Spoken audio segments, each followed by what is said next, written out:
Unacademy लाया है unlock 20% of on all CSIR UCNet subscription.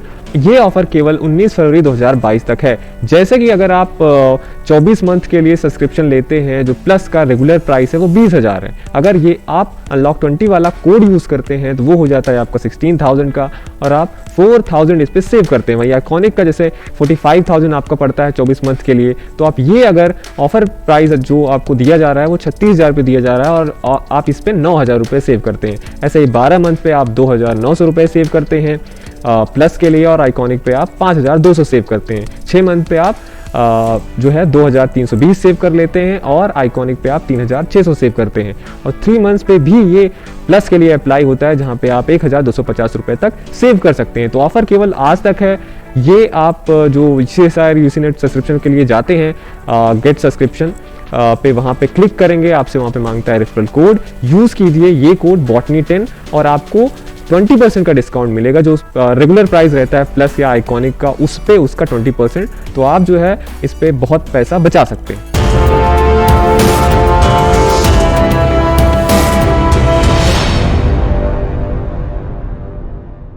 Hello friends, welcome to channel masters of botany again. मैं हूं आपका दोस्त विनय कुमार सिंह। ब्रायोफाइट्स का लेक्चर हम आपको दे रहे थे और उसमें हमने रिक्शिया ख़त्म कर लिया था, मार्केंशिया ख़त्म कर लिया था।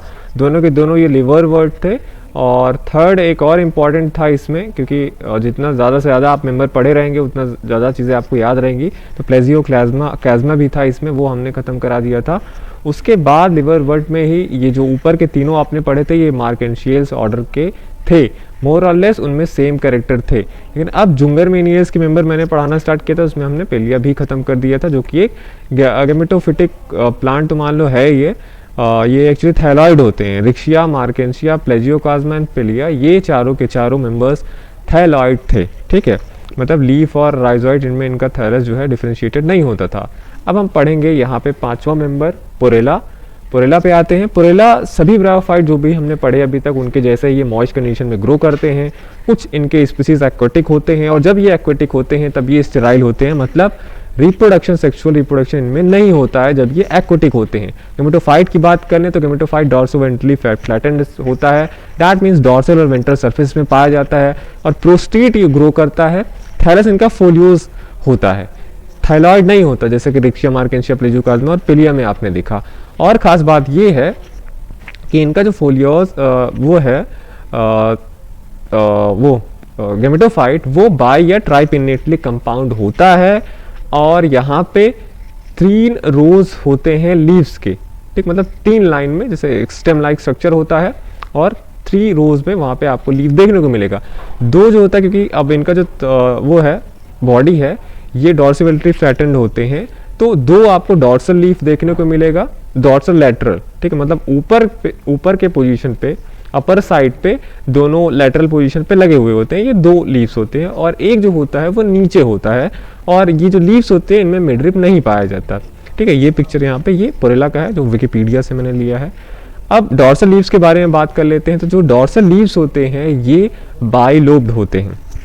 ठीक है, डॉर्सल सरफेस पे 2 लैटरल लीफ होते हैं, और एक लीफ बाइलोब्ड होते हैं। इनका जो इंटीरियर पोर्शन होता है लार्ज, वो उसको हम एंटिकल लोब बोलते हैं, और जो लोअर पोर्शन होता है इनका वो पोस्टिकल लोब या लोब्यूल कहलाता है। ठीक है, लोअर एज, एक खास बात ये है कि यहाँ पे एक तरीके का स्पेशल अरेंजमेंट पाया जाता है, उसको इनक्यूबस अरेंजमेंट हम बोलते हैं। क्या होता है इसमें कि जो डॉर्सल लीफ होता है उसका जो लोअर एज होता है, एक अपर एज होगा, एक लोअर एज होगा। लोअर एज जो होता है वो कवर्ड रहता है जो नेक्स्ट लीफ होता है उसके अपर एज से, इसको हम इनक्यूबस अरेंजमेंट बोलते हैं। वेंट्रल लीव्स की बात कर लेते हैं तो ये स्मॉल होता है, जैसे कि पोस्टिकल लोब हुआ, मतलब जो डॉर्सल 2 लीव्स हैं, क्योंकि मैंने बोला वहाँ पे ये बाइलोब स्ट्रक्चर होते हैं, एक को एंटिकल लोब बोलते हैं, एक को पोस्टिकल लोब बोलते हैं। तो और ये जो थर्ड लीफ है जो नीचे वेंट्रल सरफेस पे पाया जाता है, ये पोस्टिकल लोब के जैसा होता है, जो डॉर्सल लीव्स का पार्ट है। ठीक, अब ये जो वेंट्रल लीव्स है इनको हम एम्फिगैस्ट्रिया बोलते हैं। वेंट्रल सरफेस पे जो स्टेम होता है वो राइजोइड बियर करता है, और ये राइजोइड आपके यूनिसेलुलर अनब्रांच होते हैं और केवल स्मूथ वॉल्ड वाले होते हैं। ट्यूबरकुलेटेड जो राइजोइड्स होते हैं वो यहाँ पे एब्सेंट होते हैं। साथ ही साथ में जो आपने मेन फीचर्स देखा रिक्शिया, मार्केंशिया में या प्लेजियोकाज़मा में कि वहाँ पे स्केल था, यहाँ पे भी स्केल जो होता है absent होता है, मतलब रिक्शा मार्गेंशिया उधर था प्लेजियोकार्डियम, लेकिन यहाँ पे absent होता है। रिप्रोडक्शन पे हम आ जाते हैं, तो रिप्रोडक्शन मेनली यहाँ पे दो टाइप से होता है, वेजिटेटिव एंड सेक्सुअल।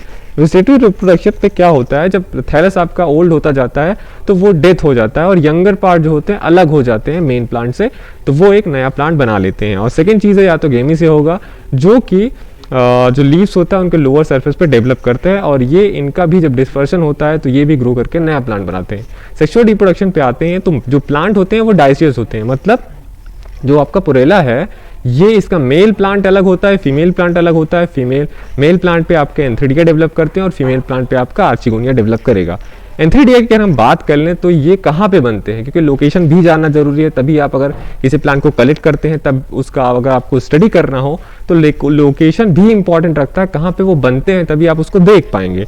तो ये जो एंथ्रिडिया होता है, ये जो मेन एक्सिस होता है वहाँ से ब्रांचिंग निकली होती है, उन्हीं ब्रांच पे एंथ्रिडिया होते हैं, और इसी ब्रांच पे जो डॉर्सल लीव्स होते हैं उन्हें हम ब्रैक्ट्स बोलते हैं। जैसे मेन एक्सिस पे डॉर्सल लीव्स, दो डॉर्सल लीव्स और एक वेंट्रल लीव था, तो यहाँ पे जो ये एंथ्रिडियल ब्रांच है इसके जो अपर डॉर्सल लीव्स होते हैं उसको हम ब्रैक्ट्स बोलते हैं, और वेंट्रल लीव्स को ब्रैक्टियोल बोला जाता है।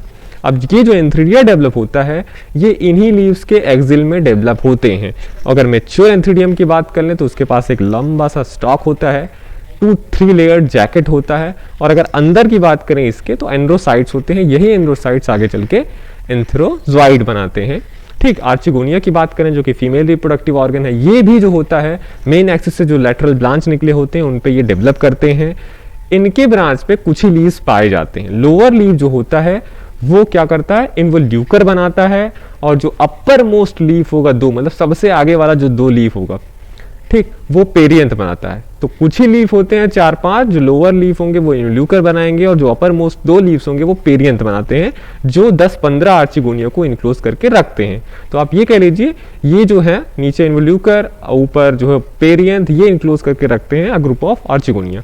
आर्चिगोनिया की अगर हम बात करें, जो मेच्योर आर्चिगोनिया होता है उसके पास एक मल्टीसेलुलर स्टॉक होता है, और पूरा का पूरा आर्चिगोनिया डिफरेंशिएटेड रहता है। एक बेसल वेंटर कहलाता है पोर्शन, जो कि 2 सेल थिक जैकेट से कवर्ड होता है, और अंदर इसके एक एग होता है, एक वेंटर कैनाल सेल होता है। अब इसी आर्चिगोनिया का ये तो लोअर पोर्शन हो गया वेंटर, अपर पोर्शन जो होता है इसको हम नेक बोलते हैं।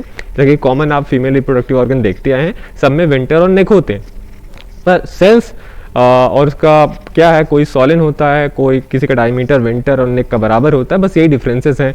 किसी में कवर सेल की संख्या कम है, किसी में ज़्यादा है, या 5-6 वर्टिकल रोज से वो बना हुआ है। तो नेक जो है ये 5 वर्टिकल रोज से मिलके बना हुआ होता है, और वहाँ पे 6 से 8 नेक कैनाल सेल्स हो सकते हैं। टिप 4, अभी तक जितने हमने मेंबर पढ़े इसमें सबका टिप 4 कवर सेल्स से कवर्ड रहता है। Both venter and neck has approximate same diameter. तो किसी किसी स्पीसीज में जीनस में आपने देखा कि वेंटर जो होता है वो काफ़ी फूला हुआ स्ट्रक्चर होता है, और नेक जो होता है वो नैरो होता है काफ़ी। लेकिन इसमें क्या होता है, आप जब स्ट्रक्चर देखेंगे वेंटर और नेक का जो डायमीटर होता है वो अप्रॉक्सीमेटली सेम होता है। अब आ जाते हैं फर्टिलाइजेशन और स्पोरोफाइट कैसा है, और स्पोर का डिस्पर्सल वगैरह कैसे होता है। तो एंथ्रिडिया आर्चिगोनिया हो गया, आर्चिगोनिया में एग रहेगा, एंथ्रिडिया जो है एंथ्रोजॉइड्स बनाएंगे।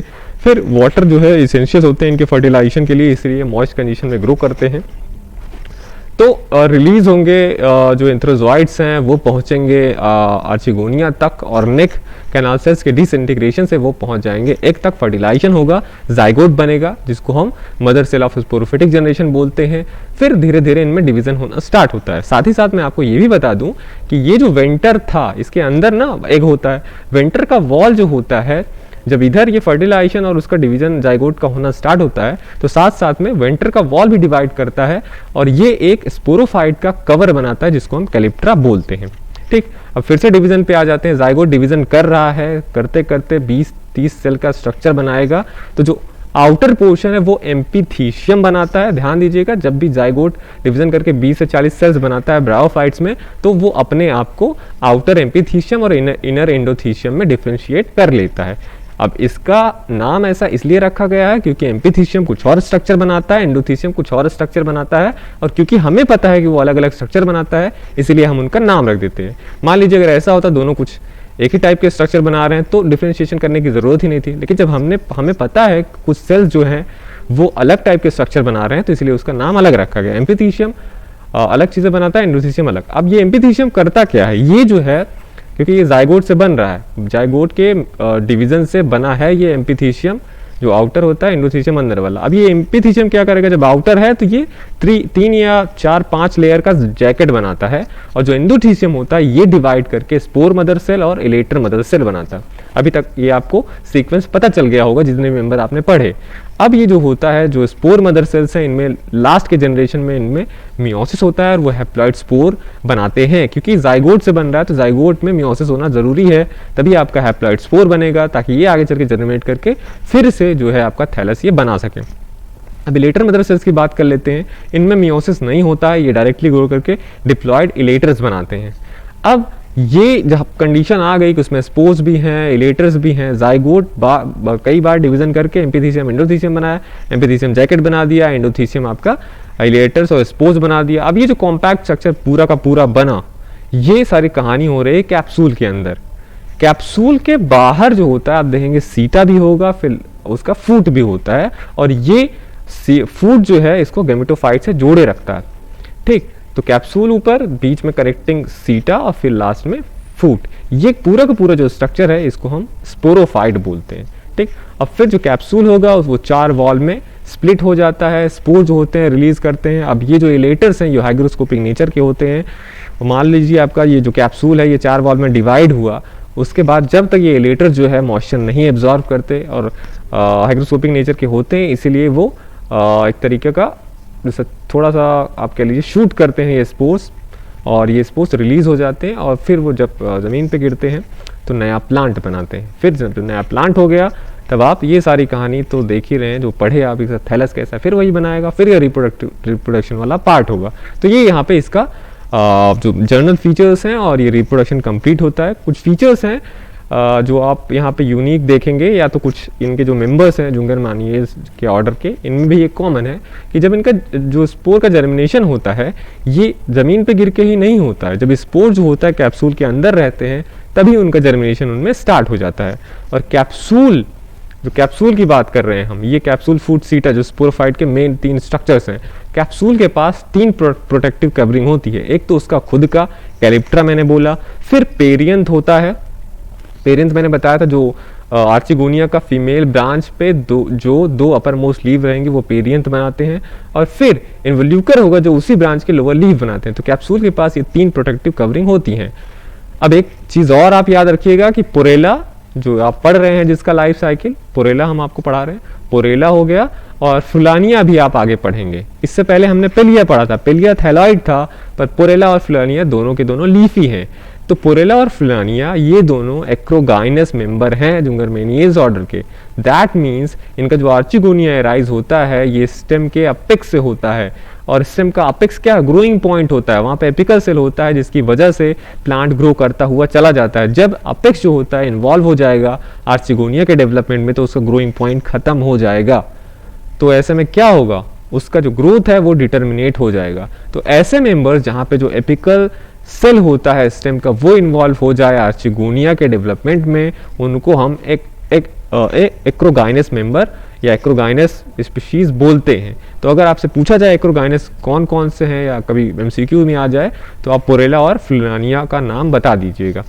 ठीक है, क्योंकि पेलिया जो है इनका मेंबर वो एनाक्रोगाइनस है। ठीक, पेलिया और शायद रिकार्डिया वो भी है, और एक मेडजरिया करके है वो भी है। तो ये था आपका पोरेला, यहाँ पे ख़त्म होता है। नेक्स्ट वीडियो में मैं लेके आऊँगा फुलानिया, जो कि एक इम्पॉर्टेंट मेंबर है वो भी, और पूरा का पूरा एक पैटर्न में है सारी चीज़ें कि गेमेटोफाइट कैसा है, किसी में कुछ प्रेजेंट है, किसी में कुछ एब्सेंट है। रिप्रोडक्शन भी मोर और लेस उसी के जैसा है, ज़्यादा चीज़ें नहीं है। तो लास्ट में आप पूरा लेक्चर खत्म हो जाएगा, आप एक टेबल बनाएंगे कि क्या क्या इनमें बस डिफरेंसेस है, वो कॉमन तो आपको सारी चीज़ें पता रहेगी। तो मैं आपसे मिलता हूँ नेक्स्ट वीडियो में। देखते रहिए masters of botany, and thank you for watching this video. अगर आप प्रिपेयर कर रहे हैं बनारस हिंदू यूनिवर्सिटी की एमएससी बॉटनी एंट्रेंस एग्जाम के लिए, तो प्रीवियस 13 इयर्स के क्वेश्चन पेपर का सोल्यूशन विद एक्सप्लेनेशन, ये बुक आपको बहुत हेल्पफुल होगा। इस वीडियो के डिस्क्रिप्शन में आपको इसका लिंक मिल जाएगा, आप वहाँ से परचेज कर सकते हैं। और साथ ही साथ अगर आप बहुत सारे MCQ सॉल्व करना चाहते हैं, अप्रॉक्स 10,000 सारे algae fungi bryophyta gymno angio cytology biochemistry सारे, तो ये बुक आपके लिए बहुत अच्छा है। इसका भी लिंक आपको इस वीडियो के डिस्क्रिप्शन में मिल जाएगा। दोनों बुक आप परचेज कर सकते हैं।